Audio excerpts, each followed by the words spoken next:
At sa mga oras po ito, nasa linya po ng ating komunikasyon si Ginoong Orly Manuntag, tagapagsalita po ng Grains Retailers Confederation of the Philippines. Sir Orly, good morning po. Jade at Admar, ang inyo po mga kasama. Maraming salamat sa inyong oras.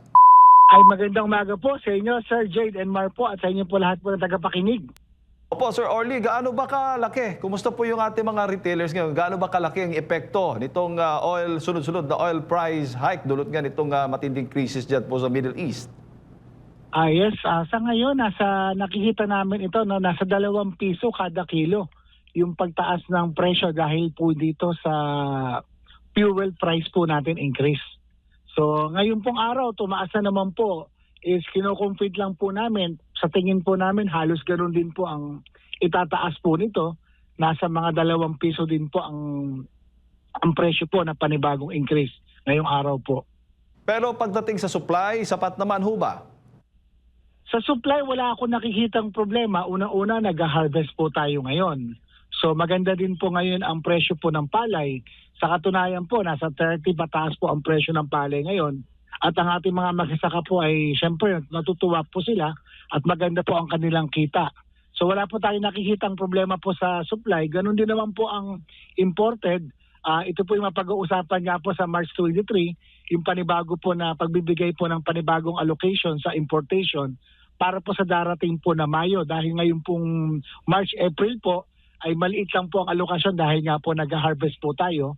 Pagbibigay po natin ng kumbaga sa ay pasintabi po natin sa ating mga lokal po na magsasaka. Opo, gaano ho ba ang ginagastos po ng mga magsasaka? Yung mga retailer din, binabayad ng mga retailer yung kanilang logistic cost na binabayad nga sa ngayon, kasunod nga nitong patuloy na oil price hike? Unang-una, yung mga magsasaka natin pa nag-harvest, gumagamit ito ng harvester machine, yung makina. Ang tawag dito yung halimaw. So, diesel ang ginagamit po dyan. Mula po dyan, hahakutin po yan, papunta po doon sa rice milling. So, another cost po yun. Mula po sa rice milling, gagawin po dyan, mechanical dryer po yan, panibago po yun, diesel. At panibago naman po delivery cost. Mula po sa milling, papunta naman po sa mga palengke, sa mga retailers po natin. So, para nakikita po namin, 3 salin po yung ating po nakikita nating dagdag ng presyo po dito sa local. Sa imported naman po, halos ganun din. Yung ocean freight po, tumataas po ngayon yan, pamasahe po sa barko.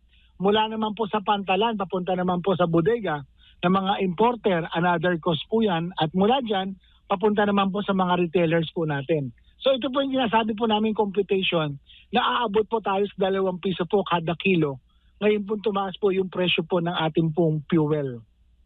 Opo, at ito'y kailan mararamdaman ang increase po ng bigas? Anong nakaraan pong linggo, nakapag-increase na po yung mga kasamahan po natin ng halos 2 piso. So ito nga po yung sinasabi natin na dapat hanggang dito lang, wag natin na magkaroon tayo ng sobra-sobra naman na taas ang presyo kasi kawawa naman yung ating mga kababayang mamimili po. At naiintindihan naman po ng inyong pong mga suki na mamimili.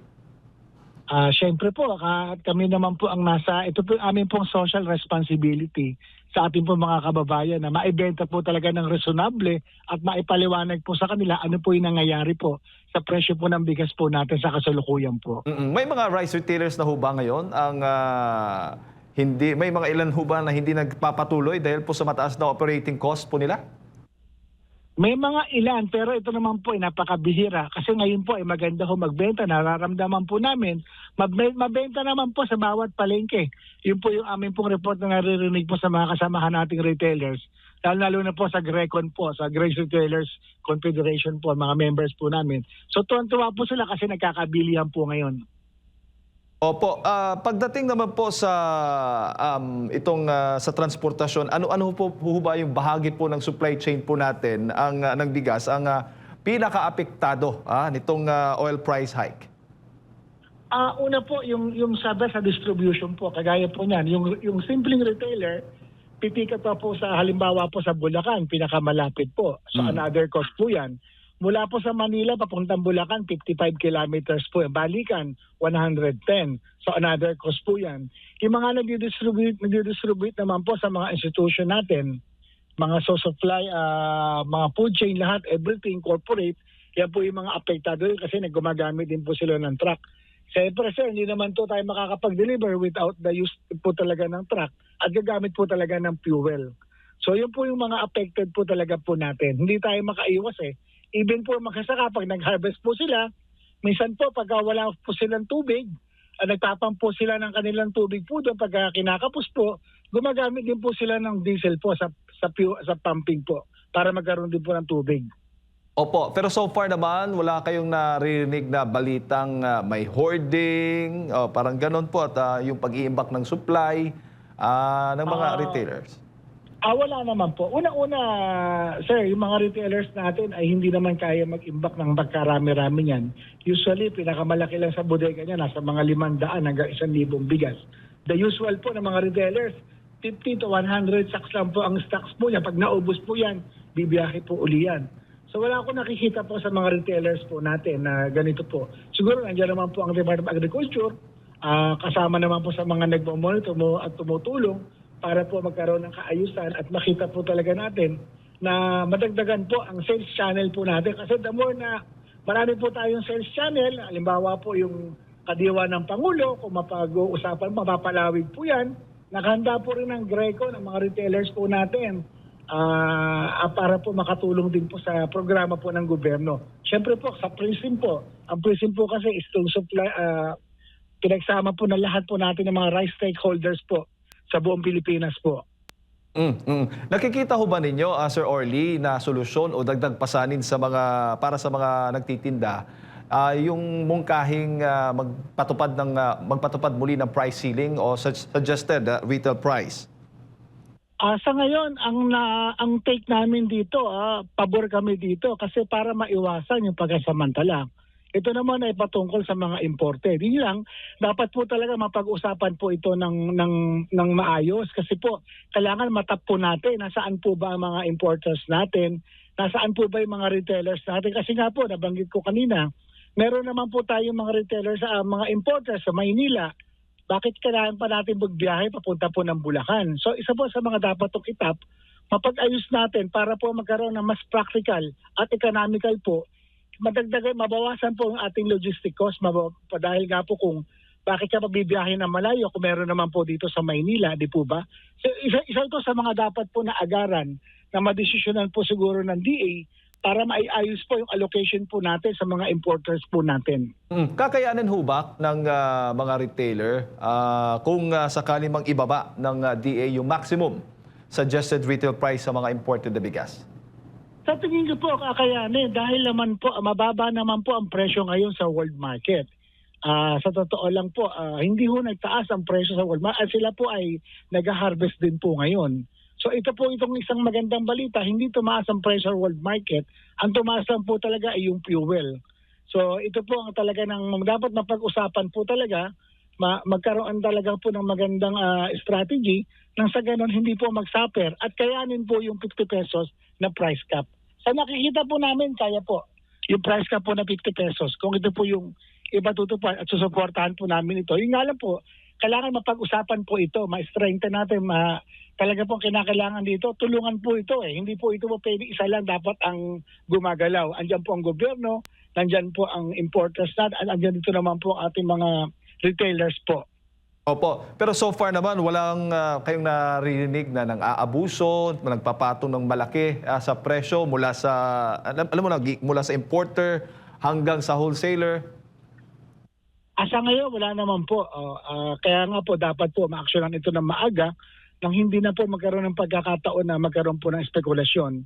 Lalo-lalo na po sa panahon po ngayon para maibenta po natin ng reasonable yung presyo po natin talaga sa merkado. Opo. Bago ko ipasok kay Partner Admar, Sir Orly, kumusta naman po? Paano po nakaka-apekto po itong oil price hike doon naman po sa pagbebenta ng 20 pesos per kilo na bigas?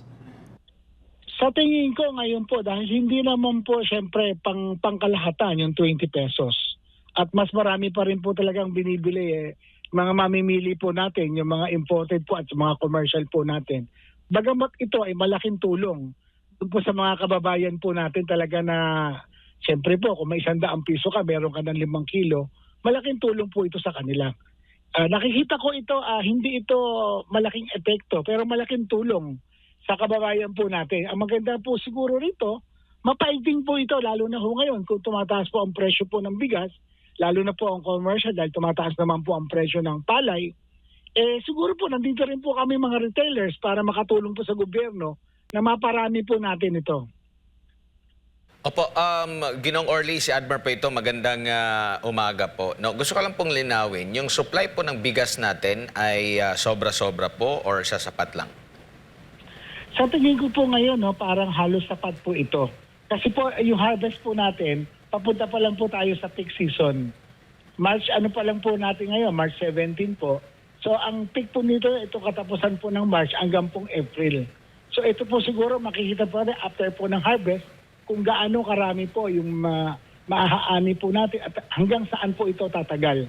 At sa kabilang banda naman po nito, yung pang-support po natin ay yung imported po. Kaya nga po sa, nabanggit ko nga po kanina, sa March 23, meron po kaming meeting po kay Secretary at ang stakeholders po natin para mapag-usapan po lahat po ng concern. Kasi po kami po, sinasabi po namin yung amin pong suggestion, kagaya po ngayon, baka sakali na magkaroon ng discount yung ating rice mga truck na nagbibiyahe para sa toll gate. Ang laki din po ng toll gate, dagdag din po yan sa atin po. Kung kaya naman po, para rin po sa mga retailers natin, magkaroon din naman po ng ayuda para rin po makadagdag po sa fuel subsidy rin po.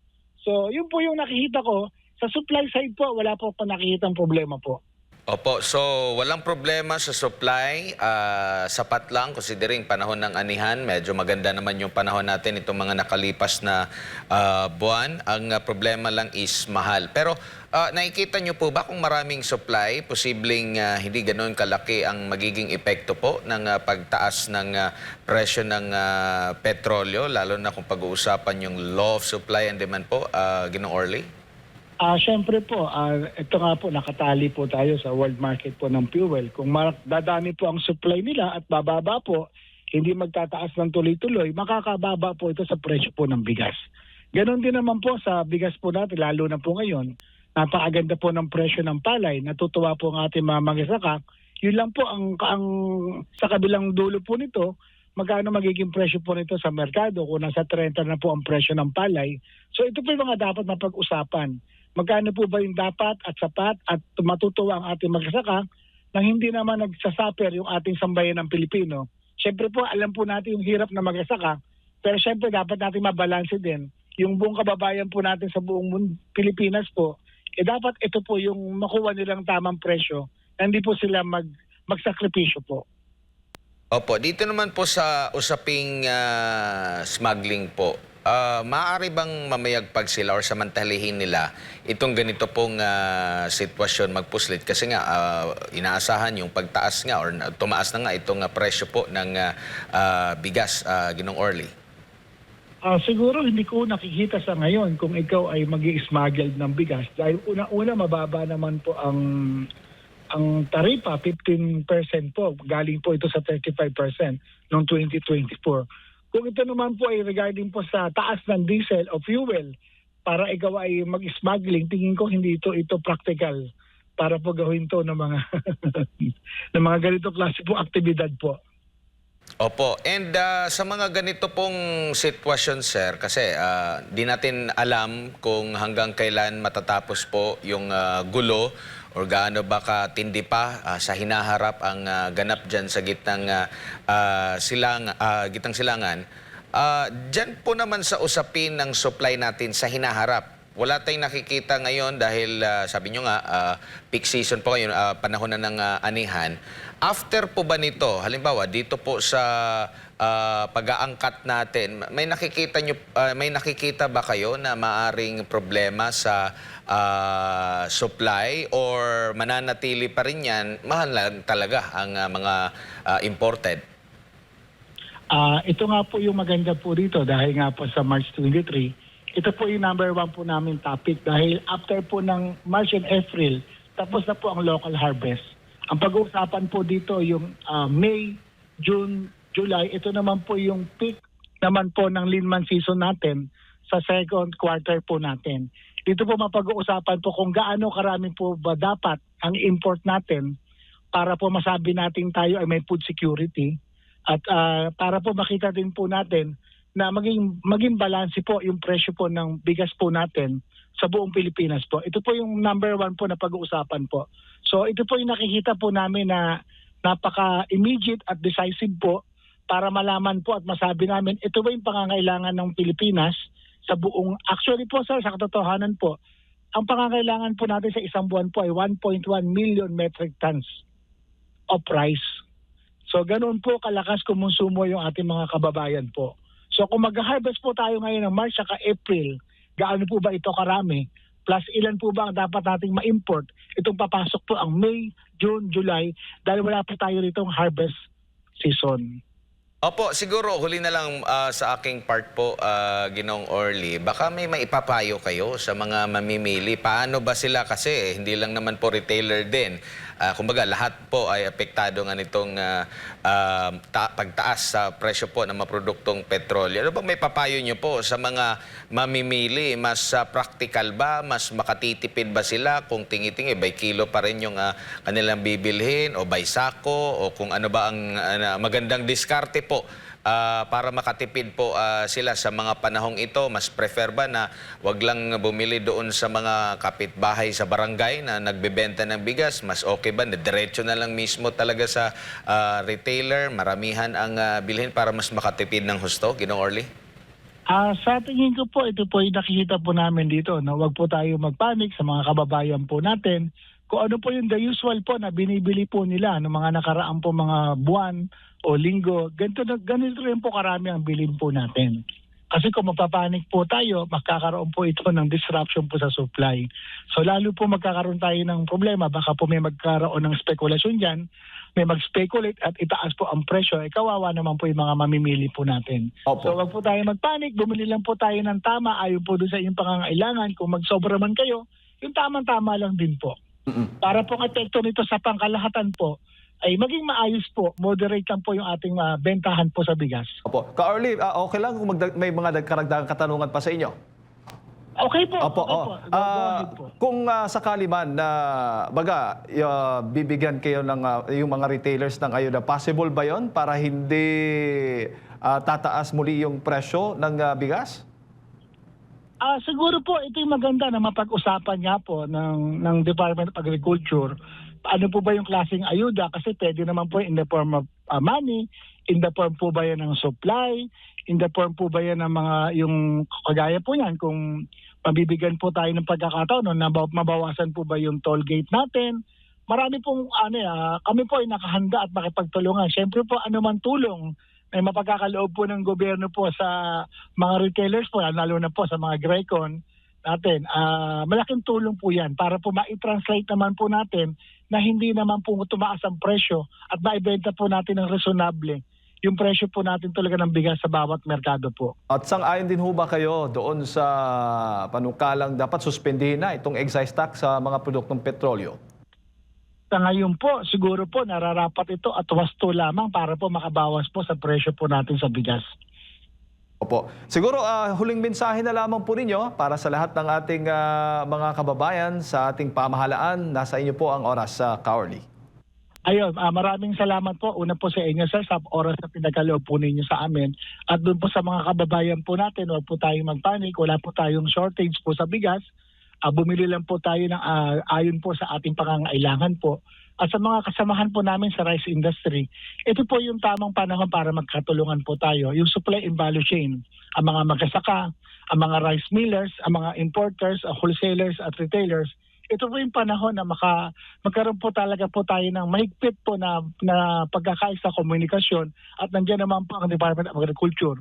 Ito po yung inaasahan din po namin na makamit po natin yung pagpupulong po sa March 23 at mailabas po natin, masabi po natin lahat ng concerns natin at andyan naman po, napaaganda naman po ng ginagawa ng kagawaran ng Department of Agriculture na makatulong po sa atin, lalo-lalo na po sa rice industry po at sa mga kababayan po natin. At yun lang po at maraming po salamat po. Maraming salamat po, Ka-Orly, sa inyong pong oras at sa pagbibigay po niyo ng impormasyon ngayong umaga. Sa ulitin po. Thank you po, thank you po. Ayan po mga kababayan, si Ginoong Orly Manuntag, tagapagsalita po ng Grains Retailers Confederation of the Philippines. Kaugnay nga po dito sa presyohan natin, sa presyo po ng bigas dito sa ating bansa. Sunod na rin ng tuloy-tuloy na epekto ng oil price increase sa ating bansa, dulot ng matinding krisis dyan po sa Middle East.